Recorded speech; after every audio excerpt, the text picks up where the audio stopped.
Greetings, traveler in Paimon. I heard there would be guides for the Iridori Festival, but I didn't expect it would be you two. We didn't expect to see you either! Returning as a guest for the Iridori Festival, no doubt. I was a little surprised myself when I received the invitation. But after wandering the outside world for so long, it's good to have an opportunity to return to my homeland and pay respects to my old friends.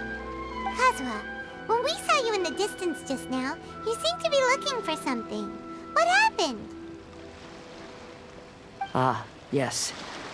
You see, when I came off the boat with everyone just now, I suddenly heard light footsteps around me.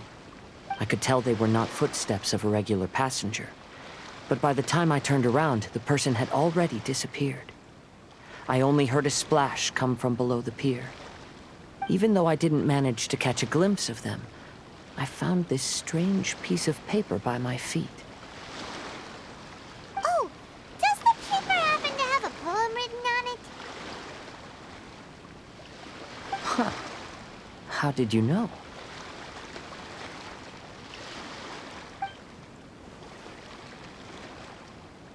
Fascinating. It's almost hard to believe such things could happen. Sure, here it is. Please, have a look.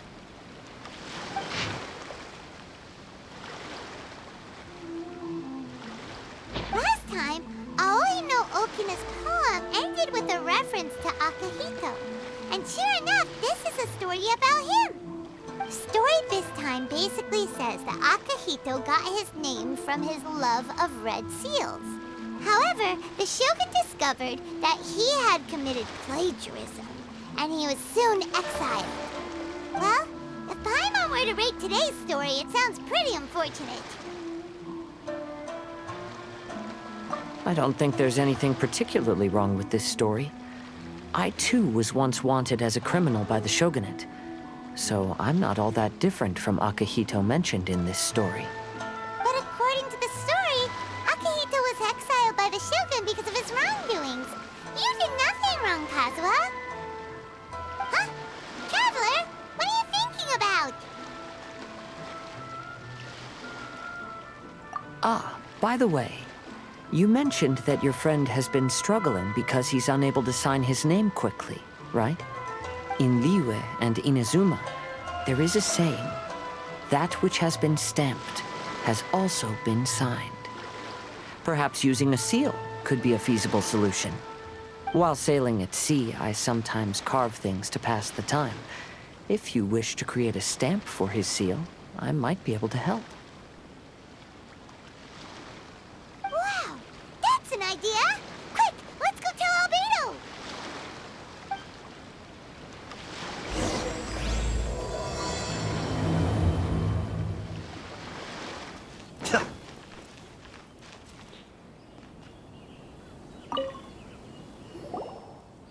Albedo, we figured out a way to help Shincho!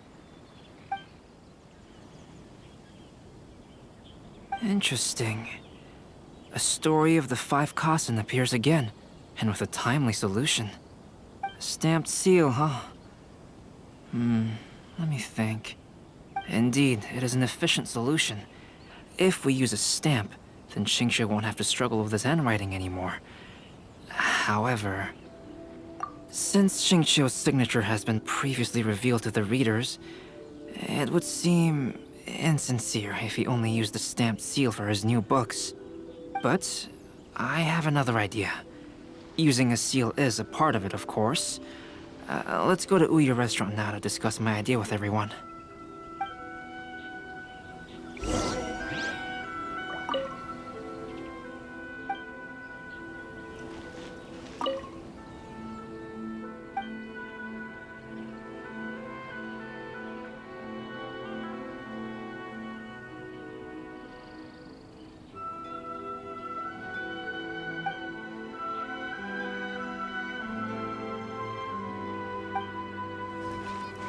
Enjoy the blessing of Lesser Lord.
Yes, that's it, Genshin. Your writing has greatly improved today, which means yesterday's intensive training was effective. My apologies, but I simply can't do it anymore. My hands are so sore that I can't even move them anymore. I should have known better than to read novels during calligraphy class. You just had a 10-minute break. Come on, you can do this. When it comes to pushing a deadline, there's no one more brutal than Mr. Hirayama. No wonder Lady Yai would always send the editorial director to handle troublesome authors. Whoa, this is getting scary. It hasn't even been that long and Shincho's already zombified. Mr. Hirayama, we found a solution that might just solve our dilemma. In both Liyue and Inazuma, seals are widely used as the equivalents of a signature. If we use a stamp to leave the author's seal on the books, then we could make the signature process a lot easier. Of course, a seal on its own is not enough. So, I propose that each signature consists of 2 parts. First, we'll use a personalized seal. We can simply carve one using Chenyu's signature as the design. In addition, I'll also design a simple but elegant pattern that's easy for Chenyu to write. That way, he will only need to draw a simple pattern on each book. Let me think. All right, I think that would work. Not only does it still involve the author's own handwriting, but the result should be very beautiful as well. So, what you mean to say is, I've been saved from this predicament? Mr. Hirayama, it suddenly occurred to me that the reason we gave up on live book signings previously was because it would take too long for the author to sign each book. But if we adopted Calx's proposed method, we might have enough time to do signatures at the live event. And if all the authors signed their books in the same fashion, then Genyu's signature wouldn't look out of place. If you think it's feasible, I would certainly be happy to design signatures for the other authors as well. Yes, and you may leave carving the stamps to me. In that case, I shall contact the other 2 authors participating in the new release event. It is a great honor to use a signature designed by Calx. My pen name is quite complicated and isn't suitable for signing events. However, if we implement this new format, then it'll be a dream come true for me as well. Great! Looks like everyone's on board with the idea. I'm sorry to have kept you busy for so long, Genshin. Please, take the next few days to have a good rest. We'll handle everything from here.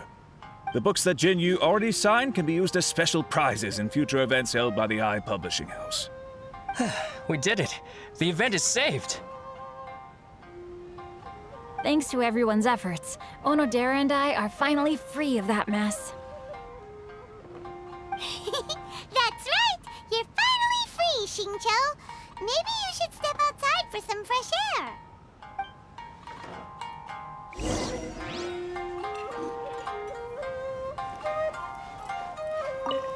Onodera, please inform Lady Ai of the changes in the event planning when you have a moment. She will surely like to hear about our new idea. You're a quick thinker, Onodera. As long as you exercise a little prudence, you'll be able to achieve great things in the future. Got it. Thank you very much, Mr. Hirayama. I suppose this is all a blessing in disguise, isn't it? I'm sure readers will be thrilled to hear that the release event will also have a book signing.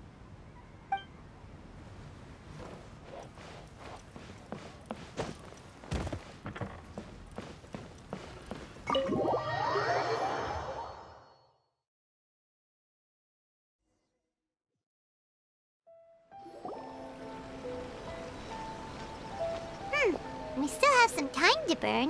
Where should we go next?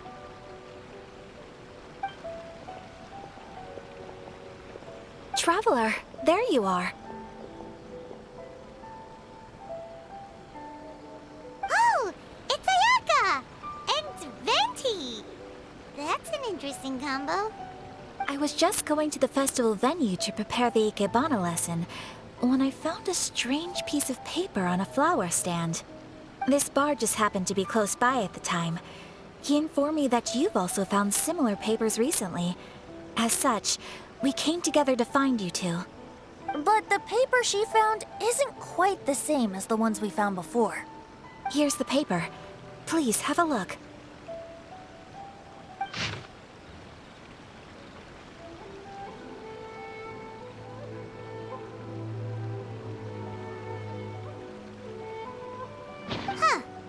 all the poems we found before were roughly the same length. But this one is only 2 lines. And even though there are only 2 short sentences, neither of them are next to the title or centered on the page. The position of the writing seems to indicate that there is other content written on this paper besides these 2 lines. If we take the poem literally, it reads, "Dip this paper in water and see the truth naturally appear." Speaking of which, I have an ancient text at home, specializing in ancient and exotic stories. It mentions a special ink that will show itself when wet and disappear when it's dry. So, shall we give it a whirl? It just so happens that there's a pond nearby. Anything in the world that will satisfy my taste buds.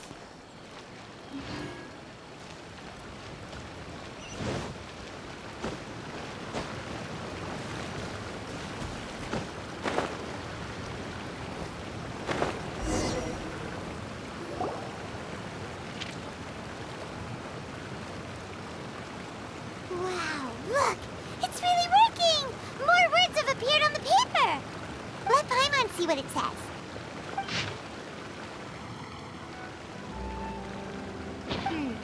The story says that after Sumizomi got the collection of poems from Akihito and put them into a stream of water, the plagiarized words in the poem became blurry. Huh? Why would that happen? You see, Paimon, in the past, when printing was not yet well developed, handwritten text could easily become smudged in books when exposed to moisture. To ensure the text lasted longer, they'd either write using a special ink or coat the paper's surface with a waterproof coating once the writing was finished. Such special inks are time-consuming and laborious to produce, and the waterproof coating could also prove just as difficult. However, since Akihito's poetry collection was an important gift to be presented to the shogun, surely one of those 2 methods was used to protect it. But as for the plagiarized poems, not only would they lack Akihito's seal, but the words would also react differently when exposed to liquid.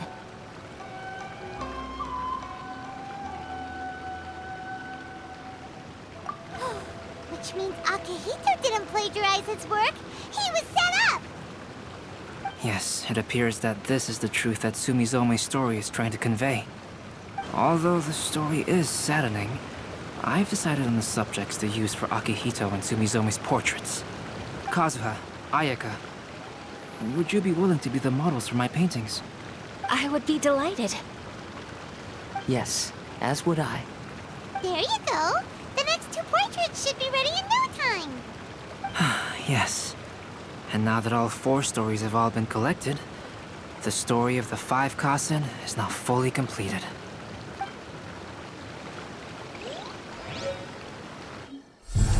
Long ago, Inazuma had 5 legendary poets. People bestowed upon them the title of the 5 Kasen. One year, the poet Suiko made his way to Tenshukaku and presented the Kasen's work for the shogun's perusal. But a page from the works of Aoi no Okina had been torn out, and Suiko was questioned regarding the matter. Suiko pleaded guilty. He admitted to drinking at the tavern the night before, and vaguely recalled a mysterious figure approaching while he was intoxicated. That figure was none other than Aoi no Okina himself. This turn of events had begun with an unnamed individual, under whose coercion, Aoi no Okina was forced to take drastic measures to retrieve a page of poetry. He knew nothing of this individual's true intentions. All he knew was that the poem had to do with an old acquaintance, Akihito. Akihito had once belonged to the 5 Kasen. Each poem he composed, he marked with a scarlet red seal, hence the Aka in his name. Such a distinguished writer was he, and yet one of the poems he had submitted the previous year was found to be plagiarized. Akihito was exiled for his crimes, and only 4 of the 5 Kasen remained.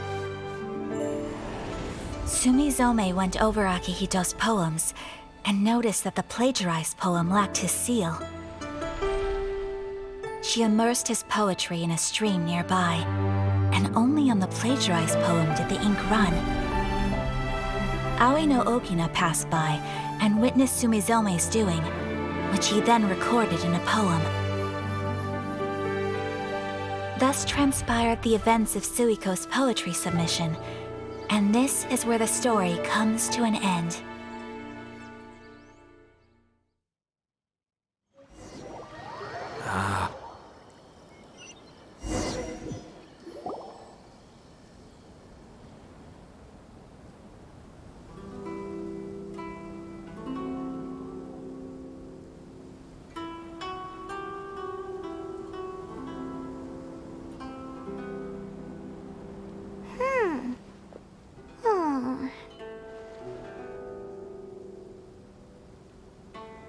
Yeah. Ever since we completed the story of the 5 Kasen, there's still one thing Paimon hasn't been able to figure out. One of the 5 Kasen is called Kuronushi, right? It's just that, how could the story of the 5 Kasen finish without him appearing at all? Oh, have you really not noticed? Huh? Not noticed what? This is no time to be playing games, Tone Deaf Bard! What he means is that the story of Kuronushi was already embedded within the 4 poems. Huh? Really? That's right. The key lies in the poem that Aoi no Okina wrote after seeing Sumizome rinsing the poetry collection. An average person could never understand the scene of a young girl washing Akahito's poetry collection in a stream. Even Aoi no Okina couldn't figure out the meaning behind Sumizome's actions. He was simply reminiscing and thinking about his old acquaintances. However, for the perpetrator who framed Akahito, it was completely obvious. He was worried that if this poem was seen by the Shogun, then the Shogun could discover the truth behind the plagiarism incident. If that happened, then he'd be finished. So, in desperation, he threatened Aoi no Okina to make him tear out this poem. Which means, the one who threatened Aoi no Okina is the same person that framed Akahito! What? Kuronushi? That's right. Though there are only 4 poems, they still managed to tell the complete story of all 5 Kasen. Since the Shogun mentioned in the poems is certainly not the one of the 5 Kasen, the only character left is the mysterious one with an unknown identity. Oh, okay. Paimon is finally starting to get it now. However, this also brings something else to mind. The story of the 5 Kasen has more or less reflected everything that's been happening around us lately. Which begs the question, is there a Kuronushi in our world as well? A Kuronushi? In our world? Speaking of which, I wonder if our dear Kazuha has come up with anything. Oh, right! Kazuha! He's been pretty quiet this whole time. Let's ask him!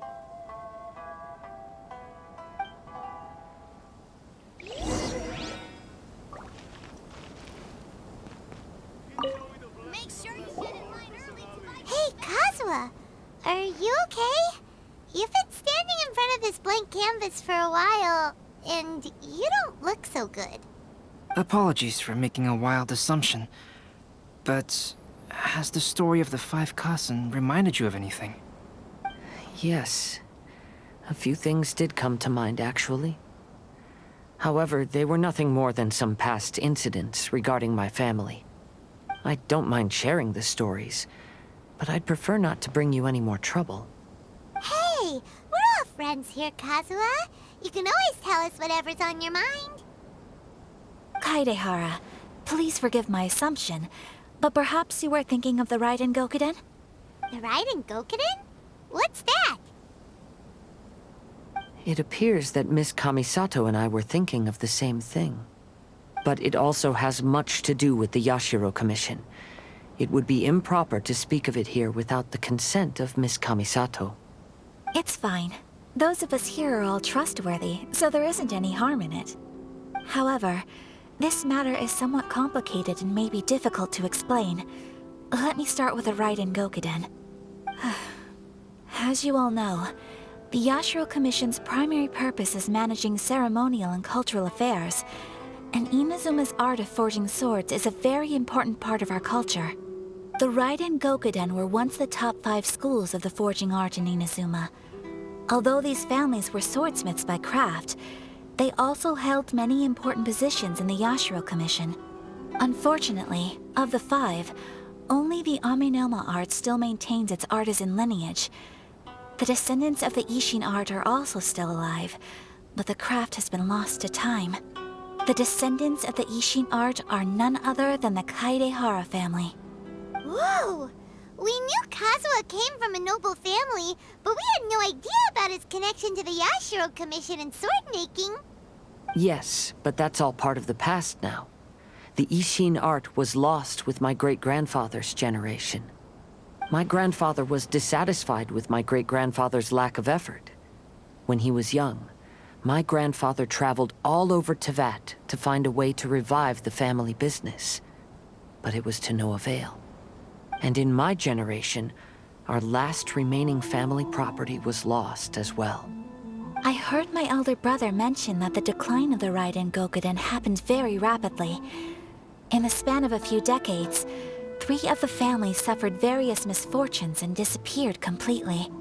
Later, there was speculation that all of these misfortunes stemmed from some background machinations, meaning that someone wanted to wipe out the Raiden Gokuden. However, since not every family of the Raiden Gokuden came to ruin, such explanations were treated as nothing more than a conspiracy theory. Indeed. I've also believed such ideas were just theories and rumors. However, I know that a major incident happened to my great-grandfather when he was young. Not only did it affect the Kaedehara clan, but it nearly jeopardized the Kamisato clan's position in the Yashiro Commission as well. After reading the story of the 5 Kasen, I can't help but feel like it's pointing me toward the truth behind that incident. What exactly happened to your great-grandfather, Kazuha? I still can't say. I need to speak with someone to verify the details. Let's meet here again at noon tomorrow. I will tell you everything I know then.